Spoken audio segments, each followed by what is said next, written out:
Good morning. Good morning, everybody. Happy August. It's a new month. I hope you guys are all having a great week so far. I wanted to do this video. I have actually been thinking about this for about a month. And so I'm finally at a place where I feel like I really want to share this with you guys.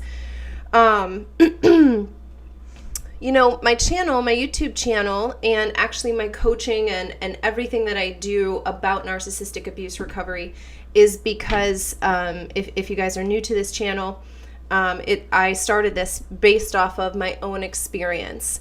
And I tried to give out what I wish somebody could have given to me.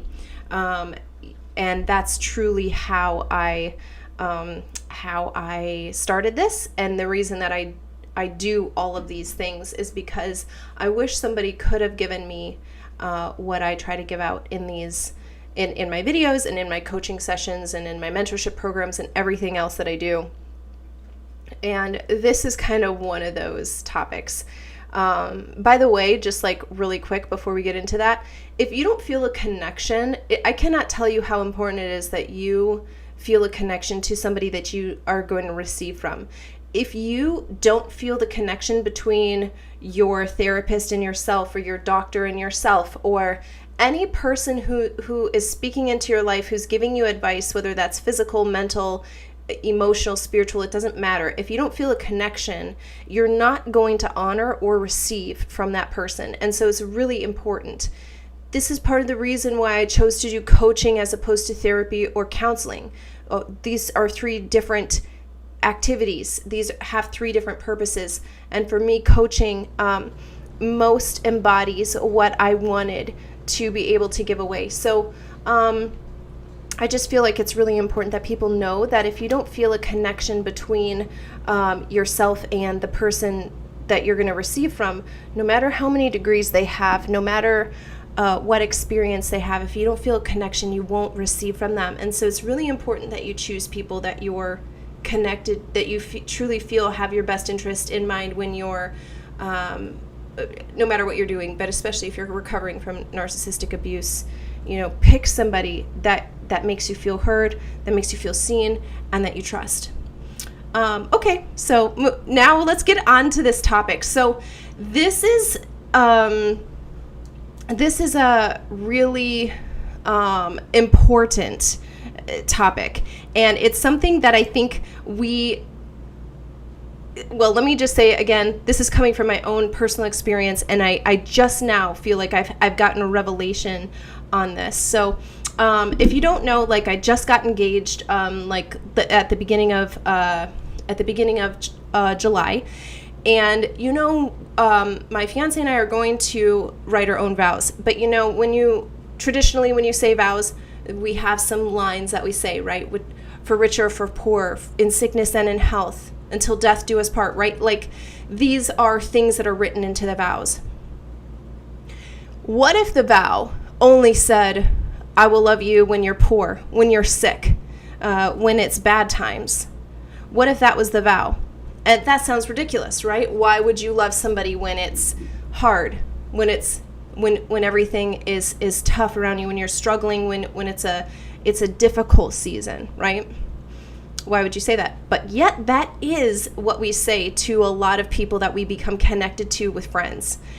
And you know, for me personally, I've been through a lot of hard times. Like, I'm sure everybody out there who's watching this channel, you either know my story or you've gone through your own set of struggles. You understand what hard times are, right? And for a long time, I based my friendships, I based who I thought was a real friend based on who was coming with me through those terrible times. I know that there are situations that I shouldn't have lived through, right? Literally in the natural, there's nothing that I should, everything was against me, and it was truly only by grace that I survived those situations. I know what it's like to be so depressed that you don't want to wake up anymore. You know, you're done giving out anything else. You just want you feel like people have taken so much from you. You just want whatever life is left in you to be taken away as well. I know what it's like to be that depressed. And for a long time, I thought, you know what? I'm paying attention to who's around me right now because these are my true friends. And that's true, right? But that's only half of the measure. They say that you find out who your friends are during tough times, and that's true. That's true. But that's not the full thing. And I built my friendships around who had been with me through these very tough times. But guess what? Your life is not supposed to stay in that season. If you are constantly having a difficult life, you need to know how to shift out of that season, because you're making it a lifestyle instead of just a season. You're not supposed to always have winter time in your life. You're supposed to have other seasons. And if you don't know how to do that, you get stuck into this cycle, which I'm going to come back and talk about in just a second. I want to move on to something. You will also find out who your true friends are when things are going really good for you. You're going to find out who's going to be there, not just in sickness, not just when you're poor, not just in tough times. A true friend is somebody who's there when things are going amazing in your life. When you have gotten every single thing that you've worked for, that you've hoped for, that you've prayed in secret for. Nobody knows that those desires, but they're coming to fruition. Guess what? You're going to find out who your true friends are in your joy too. And it's important that you know that there is another half to the vows, right? To the equation. There's another half to who makes up your real friends. Your real friends aren't just the people who are there for you in sickness. They're also there for you in health. They're not just there for you when you're poor. They're also there when you're rich. They're not just there for the bad times. They're there for the really. These are people who aren't just like, oh, I heard this great thing happen to you. Great. That's awesome. Congratulations. These are people who like want to know the details. Think about the people who are there for you in your bad days. They were the ones who weren't just like, wow, I'm really sorry you're going through that. I'll pray for you. Or, let me know if you need anything. They weren't there to actually say like, wow, how can I help you get out of this trench right now? Can I deliver you a meal? What can I do to help you out? Can I help you coordinate your lawn care or whatever? How can I help you in that tough time, right? These are people who truly mean what they say. The same is true when you're on the upside of things. When you're standing at the top of the mountain and you're looking down at the valley you just came out of, who's actually at the top with you? Who's like, wow, let me celebrate every single detail of this thing with you. Let me know how this happened. Let me know every single detail about the situation. I want to rejoice just as much in this good time with you. This is something that I think is so profound. And let me tell you why. If you're choosing friends and if you're basing your friendships off of these traumatic events, right? Life, unfortunately, isn't always good, right? And there's tough times that come and tragic things that happen. Absolutely. And depending on your life path, maybe you chose something where tragedy is much more common. I was in the military, so a lot of my friends, of course, I made during the 2 wars that I was deployed in. There's more tragedy happening there. But that is not, it's not the only measure. It's not the only measure. Because a lot of times the people who will be there for you when you're bad, when life is bad for you, are not the same people who will be at the mountaintop with you. This is why it's so important, because you get stuck into trauma. You get stuck into a cycle of trauma, and guess what? There's people who don't want you to be at the mountaintop, even if they were very good friends in the valley. It's something so difficult to come to terms with. Like, you don't want to think that. I've talked about this before. I have a video coming out in a couple of weeks talking about why people don't leave the narcissist, the number one reason why you don't leave the narcissist. And let me just give you the spoiler alert. The reason is because you don't want to believe that the narcissist is evil. You don't want to believe that this person that you're married to, you're best friends with, your mom, your dad, your sibling, you don't actually want to believe that they're doing something so hurtful, so harmful to you. You want to believe that the person that they are during the love bombing process during the love bombing phase is actually who they are, and that you just need to love them, do something more, you need to be better, you need to do a better job of managing them, and then they'll become that person all of the time. You could earn their love, you could earn their approval, you could earn their ability to be normal with you. And all of that is a complete lie. Well, guess what? There's people that you're connected with who like you when you're sad, who like you when you're poor, who like you when you're sick. And they don't want you to be healthy, and they don't want to celebrate with you. They're not interested in that. And you need to understand that it's okay to outgrow people. It's okay to outgrow relationships. It's okay to outgrow connections to places, to social circles. It's okay to evolve past that. This isn't in a spiteful way. This isn't like, oh, well, they don't deserve me, blah, blah, blah, blah, blah. Like, it doesn't need to be like that. Hey, guess what? My season's changing. I can recognize this. This person did do these great things for me. These people did do these great things for me when I was sad, when I needed somebody to talk to, when I was sick. They helped me out or whatever. And it's okay to no longer need that anymore. I'm not sick anymore. I don't need them to fulfill that role that they were fulfilling. And if they're not willing to evolve with you as you move into health, they're not true friends. They're not real friends. Real friends move and shift with you, and real friends don't judge your relationship with them based off of your season. They know that your season has nothing to do with their season. So if you're on the mountaintop and they're still in the valley, you can still be just as good friends.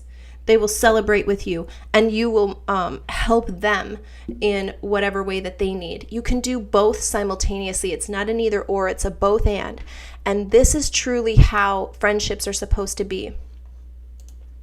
People who cannot accept that you need to get healthy, that was a season in your life and that now you're moving forward, it's okay to evolve past that, because though you're making space for people who are fitting your now season and the rest of your life, your purpose could be delayed because you refuse to disconnect from people who want to see you in a certain light, who only want to see you when you're sick, when you're poor, when you're sad, and when times are hard.